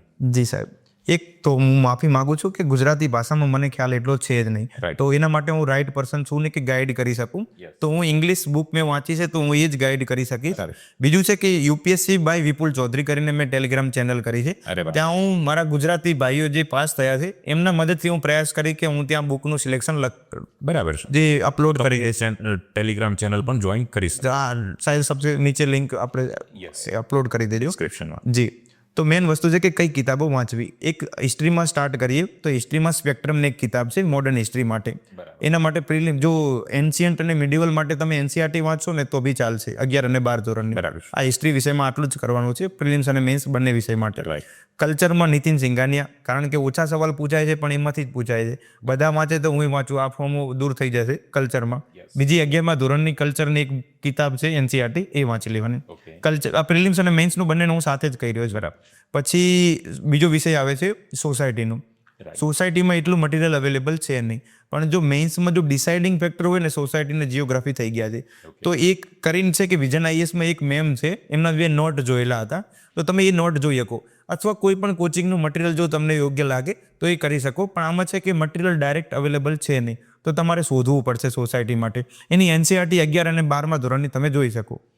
આ ઉપરાંત આવે છે પછી જીઓગ્રાફીમાં પીએમએફ આઈએસની જે કિતાબ છે મારા ખ્યાલથી that is more then enough. આ ઉપરાંત પોલિટી માટે લક્ષ્મીકાંત છે. આઈઆરમાં મારા ખ્યાલથી એટલું બધું સ્પેસિફિક વાંચવાની જરૂર છે નહીં. કોઈ પણ મંથલી મેગેઝિન આવતી હોય એને પાલન કરો તમે. ઇકોનોમીમાં મૃણાલ સર આપણા છે જ ગુજરાતી, એમનું સારામાં સારું કન્ટેન્ટ છે. સિક્યુરિટી માટે છે કે એ ઓનલાઈન તમારે કોઈ કોચિંગનું મંથલી મકીને મેગેઝિન આવતું હોય એ વાંચવાનું છે. સાયન્સ એન્ડ ટેક મારા માટે બહુ ચેલેન્જિંગ ટાસ્ક હતું, એટલે હું કહીશ કે 8, 9 અને 10ની જે એનસીઆરટીની કિતાબ આવતી હોય એ વાંચો. આ ઉપરાંત કોઈ કોચિંગની નોટ તમને મળી જાય. કોઈ કોચિંગ ક્લેમ કરી જ નહીં શકે કે હું 100% સાચો છું, પણ એ છે કે એક માધ્યમ આપી શકે. એટલે હું કોઈ કોચિંગનું નામ નથી લેતો, પણ તમને જે બી યોગ્ય લાગે એ વાંચો, દેટ ઇઝ ધ બેસ્ટ. એ થઈ ગયું.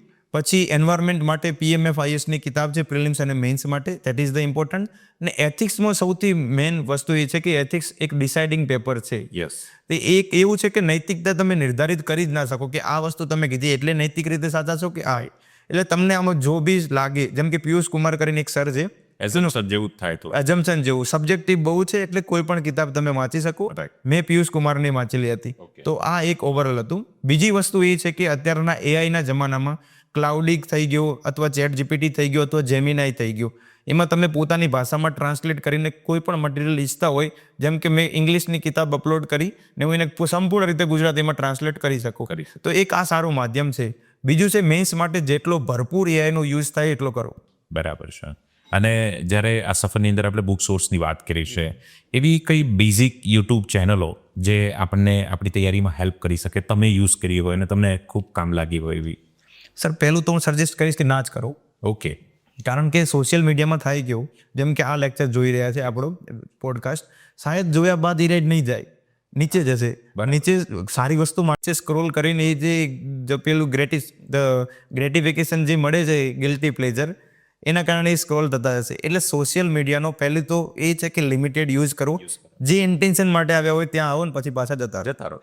હવે જે સવાલ આપનો હતો કે યુટ્યુબની કઈ ચેનલો સારી છે, હું સોશિયલ મીડિયામાં બહુ ઓછો ઉપયોગ કરેલો છે. બરાબર. તો સંસદ ટીવી કરીને એક સારી છે કે જે એક પર્સપેક્ટિવ આપે છે આપણને, તો એક આપણે જોઈ શકો. બાકી સર મને ઓછો ખ્યાલ. આપણે યુઝ જ નથી એ સફરની અંદર કર્યું.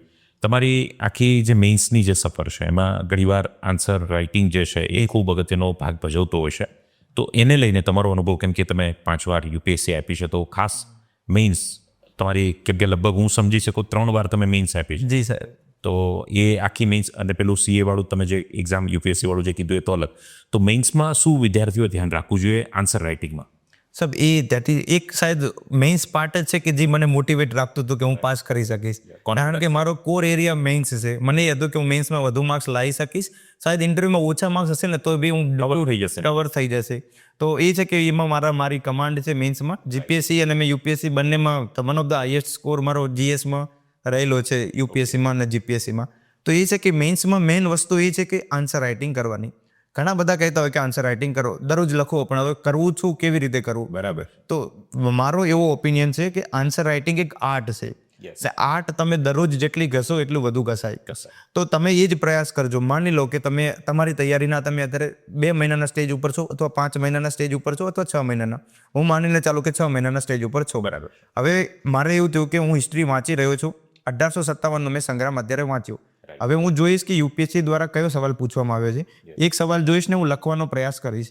એ લખવાની કન્ડિશન એ છે કે 6 મિનિટમાં 10 માર્ક્સનો સવાલ થઈ જવો જોઈએ, અને 11 મિનિટમાં 15 માર્ક્સનો. પણ એ થાય કે જ્યારે તમે શરૂઆત કરો છો ને, મેં શરૂઆતમાં 25 મિનિટમાં એક આન્સર લખેલો 2 પેજ. વાંચ્યા બાદ હાલ વાંચ્યું તો બી નહીં લખાતું. તો એ છે કે ઇનિશિયલી બહુ ટાઈમ લાગશે, કોઈ પ્રોબ્લેમ છે નહીં. પહેલાં લખતા શીખો. ઝડપી લખતા તો શીખી જશો, આવી જશે સ્પીડ. તો પહેલા મેન ઇન્ટેન્શન એ જ રાખવું કે હાલ મેં કન્ટેન્ટ વાંચ્યું ને હાલ હું કેવી રીતે લખી શકું. રાઈટ. એ છે કે એકવાર મેં લખી દીધું, હવે હું સારું કેવી રીતે લખું ને એ બીજું ઇન્ટેન્શન રાખું. હવે આ કેવી રીતે થઈ શકે? કાં તો તમારું ઇવેલ્યુએટ કરાવો કોઈ સાથી મિત્રો હોય, અથવા કોઈ મેન્ટર હોય, અથવા કોઈ કોચિંગ ક્લાસમાં, કે મેં આ સવાલ લખ્યો કેટલો સાચો કેટલો ખરાબ છે. બીજું, હું ટોપર દ્વારા જે આન્સર લખવામાં આવ્યા છે એ હું ચેક કરું. હું શું કરતો કે ટોપર જે લખ્યો છે ને એનો ક્વેશ્ચન જોઈ લઉં, હું ખુદ લખું, પછી ટોપર દ્વારા જે કોપી લખવામાં આવી છે ને એ જ ચેક કરું કે ભાઈ આમાંથી મારામાં કેટલું સમાનતા કેટલી છે, કેટલું પેલું છે. મેન્સ રાઇટિંગ સબ્જેક્ટિવ જ છે, તો પોતાની ઓળખ જો બનાવવી હોય તો યુનિકનેસ લાવવી જ જોશે. શાયદ હું લાવી શક્યો, એના કારણે મને એ કોન્ફિડન્સ આવ્યું. તો એ વસ્તુનો પ્રયાસ કરજો. After certain point of time કે મેન્સની આન્સર રાઇટિંગમાં પોતાની યુનિકનેસ હોય, કે મારી કોપી વાંચ્યા બાદ સાહેબને ખુશ થવું જોઈએ કે ભાઈ બહુ મસ્ત લખ્યું છે. આ ક્રિએટિવિટી છે ને મારી દરરોજ આવતી. એ કેવી રીતે કરું કે એક આન્સર મેં અત્યારે લખ્યો, હું એના 1 કલાક પછી ચેક કરીશ કે આમ હું શું નવીનતા લાવી શકતો હતો. બીજા ટોપરની મેં કોપી જોઈ, એનું કંઈક સારું લાગ્યું તો હું પ્રયાસ કરીશ કે મેં બીજો આન્સર લખીશ ને ત્યારે આ વસ્તુ તો એડ કરીશ જ. તો એવું વારંવાર થતું જાય કે દરરોજ કંઈક ને કંઈક ઇમ્પ્રુવમેન્ટ થાય. તો આર્ટ છે ને તમારી બહુ સ્ટ્રોંગ થશે. આપ પોડકાસ્ટ કરો છો, તમને કંઈક કોઈક બીજાનું સાંભળ્યું ને ત્યારે લાગ્યું કે આ વસ્તુ હું એડોપ્ટ કરી શકું. એવું મારું દિમાગ એ જ રહેતું કે ક્યાંય બી જોઉં ને, ક્યાંક પ્રાઇમ મિનિસ્ટર સાહેબે કંઈક સારું કહી દીધું તો મને એવું થાય કે જ્યારે આ સવાલ આવશે ને ત્યારે ઇન્ટ્રોડક્શન હશે. તો પૂરું માઇન્ડ સેટ છે ને મારું મેન્સ ઓરિએન્ટેડ જ હતું.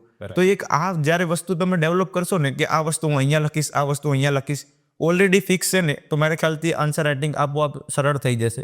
એટલે તમારું સરાઉન્ડિંગમાં જે કંઈ પણ થઈ રહ્યું છે, સાંભળો છો, એ બધું મેન્સને કનેક્ટિંગ. એટલે દિમાગમાં એ જ રાખવું કે આ સવાલ બનશે તો હું એના ઇન્ટ્રોડક્શનમાં શું લખીશ, મેઇન ભાગમાં હું શું લખીશ, કન્ક્લુઝનમાં આમ લખીશ. તો જ્યારે જેવો સવાલ આવ્યો ને તો મારે વિચારવાનો ટાઈમ હોતો જ નથી. જેવી તમારી પેન ઊભી રહી એનો મતલબ તમે એક સવાલ છૂટ્યો. ઓકે તો પેલું છે 250 માર્ક્સ 3 કલાક લખવા માટે 1 મિનિટ તમારી પાસે છે જ નહીં કે તમે એને વિચારી શકો. તો વિચારવાનો ટાઈમ છે જ નહીં, ખાલી લખવાનો ટાઈમ છે. એટલે પહેલા તમે જેટલું લોહી બહાર કર્યું હશે એટલું યુદ્ધમાં ઓછું કરશો તમે. ઓછું કરશો, તૈયારીમાં બહાવશો તો યુદ્ધમાં જી. તો એ વસ્તુનું ધ્યાન રાખજો કે યુનિકનેસ, જે ક્રિએટિવિટી તમે પહેલા લાવવા ઈચ્છો છો તો એ પહેલા લાવી દો. પછી એક્ઝામ પેપરમાં બહુ પહેલા લાગે કે બહુ કાટું છે, પણ એ છે કે 6 મિનિટમાં મારે એક આન્સર લખવો છે અને 11 મિનિટમાં પણ બીજો આન્સર માઇન્ડસેટ જ બનાવવું. એવું થઈ ગયું તો પછી 3 કલાકમાં પતી જશે. તો પતી જશે. તમારી ઇન્ટરવ્યૂનો અનુભવ કેવો રહ્યો? ને ખાસ અત્યારનું જે રિસન્ટ હમણાંનું જે ઇન્ટરવ્યૂ હતું એકાદ અનુભવ, કેમ કે ઘણા વિદ્યાર્થીઓને એવું હોય છે કે ઇન્ટરવ્યૂમાં આવું પૂછે છે, આમ હોય છે, આમ હોય છે, શર્ટના બટન કેટલા છે, આ બધું એટલે વાયરલ વિડીયો કરવા માટે કન્ટેન્ટ જેને કોઈ ફોર્મે ભર્યું ન હોય એ યુપીએસસીના ઇન્ટરવ્યૂની ટિપ્સ આપતા હોય, તો તમારો શું અનુભવ રહ્યો છે? અમે એકાદ એક્ઝામ્પલ જો તમે. જી સાહેબજી, મેં યુપીએસસીના 3 ઇન્ટરવ્યૂ આપ્યા છે અને એક જીપીએસસીનું ઇન્ટરવ્યૂ આપ્યું છે. મોર ઓર લેસ મને સિમિલર જ લાગ્યું કે જે ગવર્મેન્ટ જોબના ઇન્ટરવ્યૂ કેવી રીતે લેવામાં આવે છે. શરૂઆતમાં યુપીએસસી ભવન જવાનું હોય છે, તો તમે મતલબ માની લો કે પ્રિલિમ અને મેઇન્સ અમદાવાદથી આપી તો બી દિલ્હી તમારે જવું જ પડશે ઇન્ટરવ્યૂ આપવા માટે. ઇન્ટરવ્યૂ પેનલમાં 5 મેમ્બર હોય, એક પ્રેસિડેન્ટ હોય અને 4 મેમ્બર હોય છે. એમાં જેન્ડર ઇક્વાલિટીનો ટ્રાય કરવામાં આવે છે કે શાયદ 2 મહિલા મિત્રો, બે મહિલા મેમ્બર હોય અને 3 જે હોય છે એ પુરુષ હોય. તો આવી રીતે મેં 2022માં પહેલું ઇન્ટરવ્યૂ આપ્યું. મોસ્ટલી સવાલો કાંઈ જ નક્કી નથી હોતા. સાહેબ આપ વ્હાઇટ કલરનું સૂટ પહેરીને આવ્યા છો, તો હું પૂછીશ કે ક્યાંથી ખરીદ્યું. તમે કહેશો કે મેં આ માર્કેટથી ખરીદ્યું, તો કે એ માર્કેટનો ઇકોનોમી કેવી છે, તો એ ઇકોનોમીમાંથી પછી ભારતની ઇકોનોમી કેવી છે, એકદમ લાઈટ. એટલે કોઈ વસ્તુ નિર્ધારિત છે જ નહીં. એક કરીને ડેફ કરીને આવે છે ડિટેલ્ડ એપ્લિકેશન ફોર્મ. એમાં એવું કરવામાં આવે છે કે હું મારું બેકગ્રાઉન્ડ શું છે, મેં એજ્યુકેશન બેકગ્રાઉન્ડ શું છે, મારા પરિવારનું બેકગ્રાઉન્ડ શું છે, એ લોકોને એક કાગળિયું આપવામાં આવે કે આ વસ્તુમાંથી તમે મને પૂછી શકો. પણ 100% એવું છે જ નહીં કે આમાંથી મને પૂછો. તો એ કઈ મોસ્ટલી એટલે સવાલનું કોઈ નિર્ધારિત હોતું જ નથી. હું લાસ્ટ યરની વાત કરું કે હું થોડો કોન્ફિડન્ટ હતો.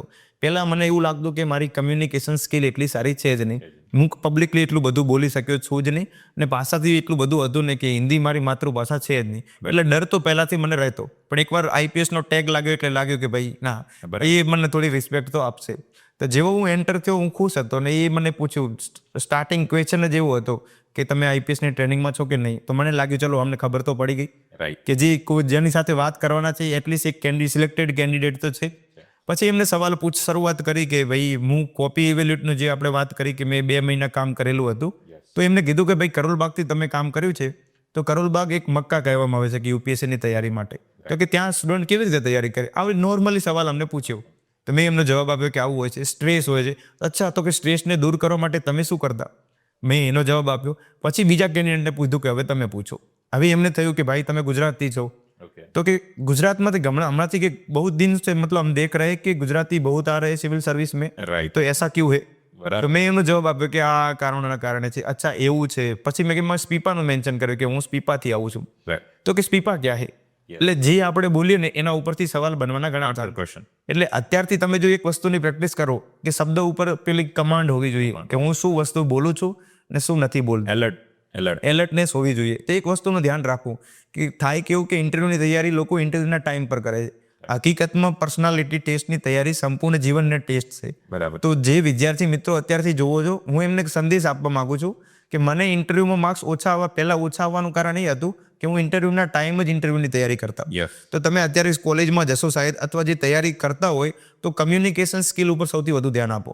એટલીસ્ટ દિવસનો અડધો કલાક પછી તમે એ વસ્તુ ઉપર ફાળવો, તો એ કમ્યુનિકેશન સ્ટ્રોંગ થઈ ગયા ને તો તમે કોન્ફિડન્ટ આપોઆપ થઈ જાઓ. બરાબર. તો એવું મોસ્ટલી પછી ત્યાંથી ગુજરાત ઉપરથી પૂછ્યું કે ગુજરાતની પોલિટિકલ સ્ટ્રક્ચર કેવું છે, ટ્રમ્પનો ગુજરાત ઉપર ઇમ્પેક્ટ કેવો થશે. એટલે જનરલ જે કરંટ અફેરમાં ન્યૂઝ ચાલતા હોય ને એ જ પૂછવામાં આવે. મારી હોબી હતી કે મને સિનેમા જોવાનો બહુ શોખ. બરાબર. તો મને પૂછતા કે હમણાં તમે કયું મૂવી જોયું છે? તો મેં કીધું મેં ધુરંધર જોયું. તો પછી કહે કે હમણાં ધુરંધર આવ્યું ને આની પહેલાં પઠાણ આવ્યું, તો આમાં મને તમે તુલના કરી શકશો કે આ બંનેની તુલના કેવી છે? તો એ રીતે કાંઈક ને કાંઈક પૂછે, શાયદ આપણા ડેપ ઉપરથી પૂછે અથવા એમના મનમાં જે સવાલ હોય એ રહેશે. ઉગે પૂછે, જે ઉગે પૂછે ને હું જે બોલું એના ઉપરથી કાઉન્ટર ક્વેશ્ચન આવે. ક્વેશ્ચન કરતો હોય છે. બટ તમે ખોટું એમાં કશું નહીં બોલી શકો. ખોટું બોલવાથી ફાયદો એ છે કે માર્ક્સ બહુ ઓછા આવી શકે. શાયદ ઓછામાં ઓછી લિમિટ છે 75, તો એ આપી શકે. બરાબર. આપણને એવું થતું હોય છે કે થોડુંક માની લો કે હું ગુજરાતનું કંઈક ખોટું નાનકડું ખોટું એવું બોલતું તો એમને શું ખબર પડશે. પણ સામે જોવો તો ખરી કે જે મારી સામે 5 મેમ્બર છે, બધાનો 30 વર્ષનો અનુભવ છે, 5 તરી 15 150 વર્ષનો અનુભવ મારી સામે બેઠો છે ને એમને કેટલાના ઇન્ટરવ્યુ લીધેલા છે. હું કાંઈક નાનકડી વસ્તુ બી આમ ખોટી બોલીશ ને તો એમને મારો હાવભાવ જોઈને જ ખબર પડી જશે. સ્પટા જોઈ શકો. તો એ વસ્તુનો ક્યારેય પ્રયાસ ના કરો કે હું થોડુંક બી એમને ખેલી લઈશ એવી રીતે. અચ્છા, ઇન્ટરવ્યુમાં કોઈ પણ લેંગ્વેજની ફ્રીડમ આપણને હોય છે, કોઈ પણ લેંગ્વેજની અંદર? એટલે પહેલા મને એવું હતું કે જ્યારે મેં ઇંગ્લિશ સિલેક્ટ કરી તો મારે ઇંગ્લિશ તો બોલવી જ પડે છે, પણ હવે હું કોન્ફિડન્ટ થઈ ગયો છું કે મને જો ઇંગ્લિશમાં સવાલ પૂછશો તો ઇંગ્લિશમાં આન્સર આપીશ, હિન્દીમાં પૂછશો તો હિન્દીમાં આપીશ, ગુજરાતીમાં પૂછશો તો ગુજરાતીમાં. બરાબર. ભારતની 22 ભાષાઓમાંથી ઇન્ટરવ્યુમાં કોઈ પણ ભાષામાં આપણે આપી શકીએ. 2 ભાષા એમને આવડતી હોય છે, ત્રીજી ભાષા જે બી રિજનલ લેંગ્વેજ હોય એના માટે એક ટ્રાન્સલેટર હોય કે હું કંઈક બોલું, કમ્યુનિકેટ કરીને એક કરે અને આ રીતે. પણ મોસ્ટલી બધાને હિન્દી અથવા ઇંગ્લિશમાંથી એક ભાષા તો આવડતી જ હોય છે, તો આ પ્રિફર વધુ કરવામાં આવે છે. એટલે વચ્ચે કોઈ પેલું ટ્રાન્સલેટમાં મજા બગડી જાય છે બોલવાની. બરાબર છે.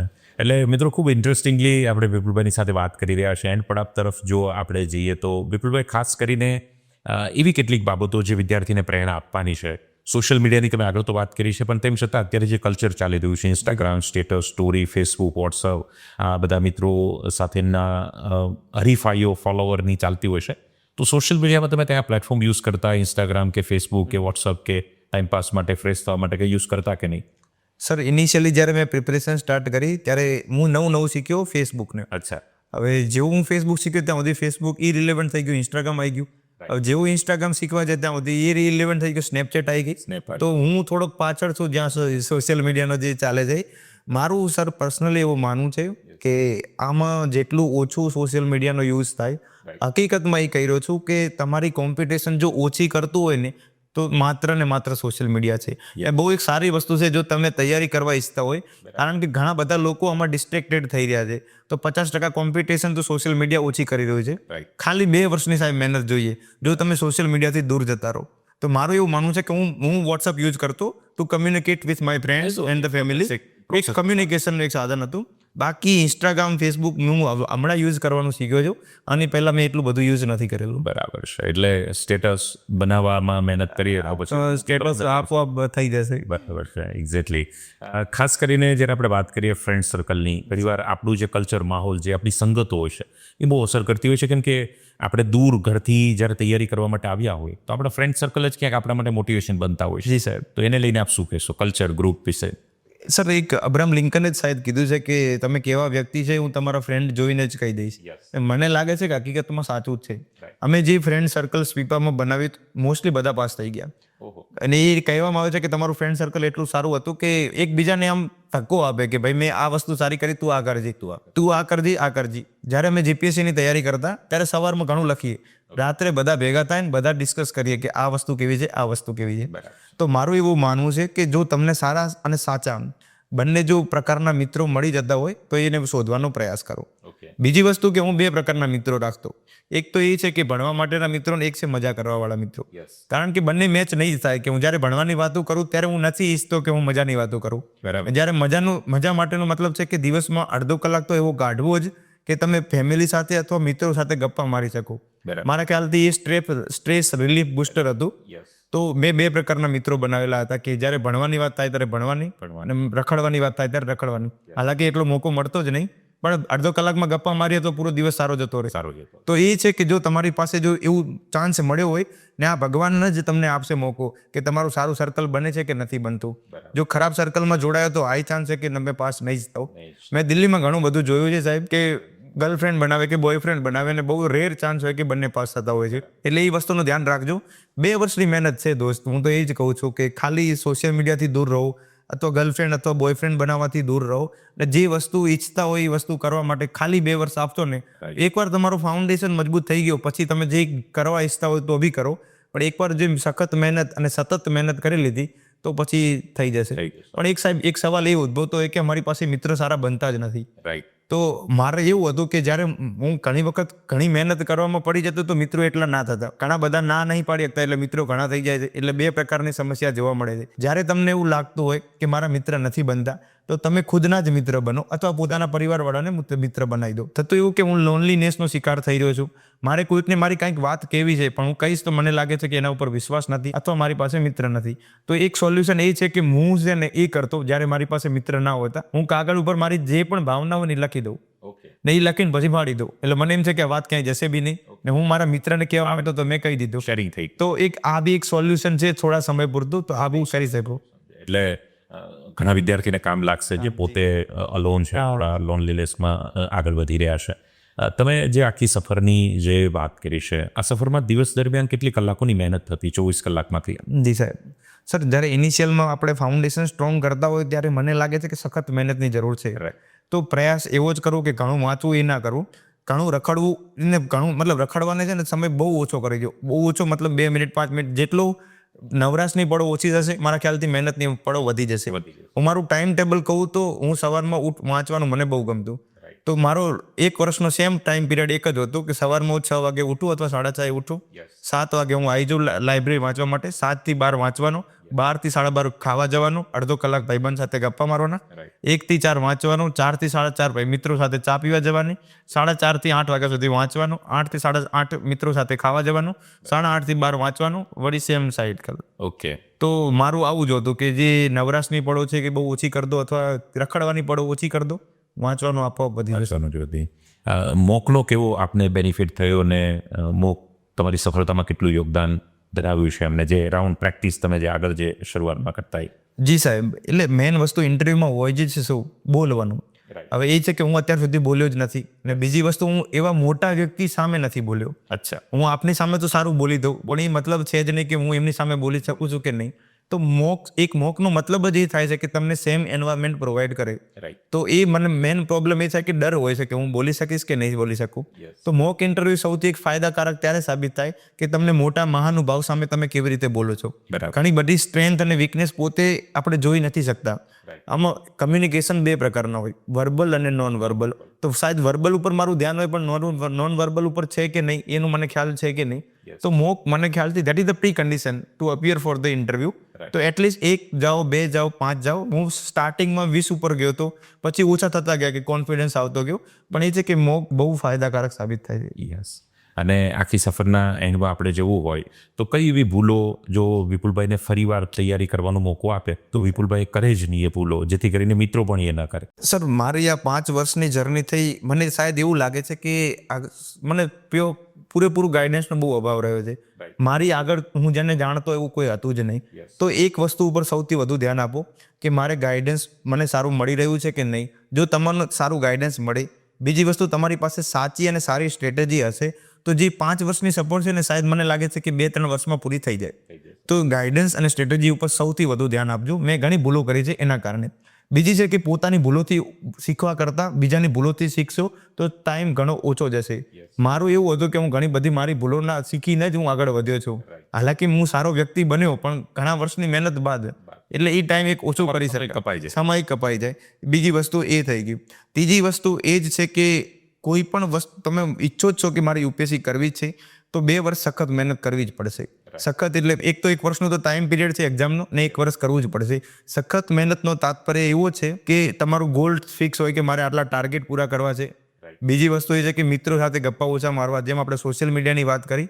તો એક છે કે 2 વર્ષ ખાલી ઓછામાં ઓછા આપો, પછી તમે એટલો મહેનત નહીં કરો ને તો બી ફાયદો જ છે જ. ચોથી વસ્તુ સાહેબ, જે મેઇન વસ્તુ છે કે ડિસિપ્લિન. જે તમારી ટાઈમ ટેબલ તમે બનાવશો ને તો જ આવશે. મારા પાસે સાહેબ 1 વર્ષનું ટાઈમ ટેબલ હતું કે હું 365 દિવસમાં શું કરીશ, 365માંથી 12 મહિનામાં હું શું કરીશ નહીં હતું, 12 મહિનામાં દર વીકમાં હું શું કરી નહીં હશે, 12 વીકમાં એ બધા વીકની અંદર 1 દિવસમાં હું શું કરીશ નહીં હશે. આજે મને ખબર હોવી જોઈએ કે હું કાલ શું કરીશ.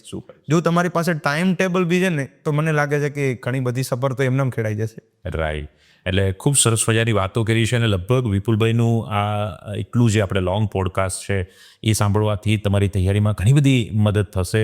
વિપુલભાઈ, ખૂબ સારી આપણે ચર્ચાઓ કરી છે. તમારો દિલથી ખૂબ ખૂબ આભાર. અને આજે એક આપણે કોમન પ્લેટફોર્મ ધ એરાના માધ્યમથી મળવાનું થયું ગાંધીનગર, અને બહુ સરસ મજાની વાતો કરી છે. આપની આ સફરથી ઘણા બધા લોકોને પ્રેરણા મળે એવી ચોક્કસથી આ બધા જ જોનાર મિત્રોને પણ શુભેચ્છા, શુભકામના. લાસ્ટમાં એક આપનો પોઝિટિવ મેસેજ વિદ્યાર્થીને આપવો હોય, એક પોઝિટિવ મેસેજ વિપુલ ચૌધરી વતી, તો આપ શું આપશો? સર પહેલાં તો ખૂબ ખૂબ આભાર આપનો. હું સર આપને બી જોઈને ઘણી વખત મોટિવેટ થયેલો છું. Thank you. તો એ છે કે આપ બહુ સારું કામ કરી રહ્યા છો અને એક ઉમ્મીદ રાખું છું કે સર આગળ બી આ કામ કરતા રહો. બીજું છે કે એક મેસેજ આપવા માંગુ છું. સર મારો એક જ મેસેજ છે, પણ મારા મિત્રો કે તું બધી જગ્યાએ એક જ વસ્તુ બોલી રહ્યો છે કે સખત મહેનત કરો, સખત મહેનત કરો. તો મારું એવું જ મેન તાત્પર્ય એ જ છે કે જે વસ્તુ તમે ઈચ્છતા હોય કે મારે યુપીએસસી કરવી છે, જીપીએસસી કરવી છે, એકવાર તો ફિક્સ કરી જ લો કે મારે આ જ વસ્તુ કરવું છે. એ પછી ટાઈમ ડિસાઈડ કરી લો કે હું 2 વર્ષમાં આઈએસ બનીશ કે 3 વર્ષમાં બનીશ. એક એનો ટાઈમ નિર્ધારિત કરી દો કે હું આ રીતે કરીશ. ને એક ડિસિપ્લિનથી કામ કરે રાખો કે ભાઈ આ વસ્તુ થતી જશે. સફળતાના ઘણા બધા રસ્તાઓ છે, પણ મને જે મેં ખેડ્યો છે એ એક જ માધ્યમથી ખેડ્યો છે, ખૂબ મહેનતથી. કે સાહેબ સાચે સાહેબ મને એવું છે કે મારી પાસે વિકલ્પ જ નથી. સખત મહેનતનો કોઈ વિકલ્પ છે જ નહીં. મારું એક જ હથિયાર હતું શિક્ષણ. હું એવું ઈચ્છું છું, તમે બી જોઈ રહ્યા છો સાહેબ, તમારું બી એક જ હથિયાર હશે શિક્ષણ. સેલ્ફ ડાઉટ થાય છે, પણ એ છે કે હંમેશા થશે. મારા માટે બહુ સારો ફાયદો સાબિત થયો. સેલ્ફ ડાઉટના કારણે હું ઘણા બધા મહિનામાં ડિપ્રેસ રહ્યો છું. પણ એ છે કે જ્યારે તમને સફળતા મળે ને સાહેબ, મને અત્યારે યાદ જ નહીં મેં કેટલી સખત મહેનત કરી. એક જ દિવસમાં હું બધું ભૂલી ગયો છું. તો હું ઉમ્મીદ કરું છું કે તમે બી સફળતાનો સ્વાદ ચાખો, સખત મહેનત કરો, લક્ષ્ય જરૂર મળશે. થેન્ક યુ વિપુલભાઈનો ખૂબ ખૂબ આભાર કે આજે આ મુકામની સફળતા પ્રાપ્ત કર્યા પછી પણ આપણી સાથે એટલો સમય શેર કર્યો. અને પર્પઝ એ જ છે જે મેં શરૂ કર્યું ત્યાં જ ફરી લાવીને વાતને એન્ડ તરફ આપણે જઈએ કે આપ બધા પણ એકવાર વિપુલભાઈની જગ્યા પર પહોંચો. એ માટે વિપુલભાઈ એટલો સમય આપી રહ્યા છે ને આજે આ બધા પ્લેટફોર્મનો પ્રયાસ પણ એ જ હોય છે. એરા પણ જે ગાંધીનગરની અંદર છે, આ સંસ્થા પણ સતત આવી જ રીતે પ્રયાસો કરતી હોય છે. લાઇબ્રેરીની સુવિધાથી લઈને બધી જ સુવિધા આપતો આ પરિવાર છે. આપ સૌના જીવનમાં પણ આવી સફળતા નીવડે એવી ઈશ્વરના ચરણોમાં પ્રાર્થના અને વંદનની સાથે ડિસ્ક્રિપ્શનની અંદર ડિટેલ છે જે સાહેબે એમની જે ટેલિગ્રામ ચેનલ કીધી છે, પણ તમને ઘણી બધી હેલ્પફુલ થશે.